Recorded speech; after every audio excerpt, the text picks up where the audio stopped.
Hello guys and again welcome back to our channel. Day 3-তে আমাদের destination ছিল তাওয়াং। তাই সকাল সকাল দিরাংয়ের এই সুন্দর হোমস্টেটাকে ছেড়ে আমরা বেরিয়ে পড়লাম। সেদিনে আমাদের সাইট সিন ছিল বৈশাখী আর সেলাপাস। বৈশাখীর আর্মি ক্যাম্পে গিয়ে আমরা জানতে পারি যে ওপরে নাকি বরফ পড়ছে। রাস্তার ধারে এত বরফ দেখে আমি তো প্রায় পাগলই হয়ে গিয়েছিলাম।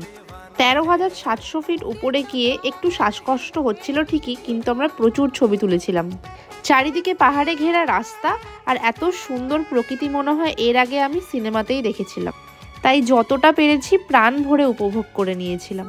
তারপর দুপুরের খাওয়া সারতে আমরা চলে গিয়েছিলাম এক হিন্দু হোটেলে, সেখান থেকে ফ্রাইড রাইস আর চাউমিন খেয়ে নিয়েছিলাম।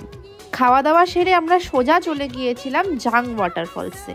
সেখানে গিয়ে প্রায় অর্ধেক ভিজে কিন্তু আমরা প্রচুর ছবি তুলেছিলাম। আর শেষে তাওয়াংয়ে গিয়ে পৌঁছালাম আমরা রাতে হোটেল মানিউলে। ভিডিওটা আমি অ্যাটাচ করে দিচ্ছি, তোমরা চাইলে গিয়ে দেখে আসতে পারো। ততক্ষণের জন্য টাটা।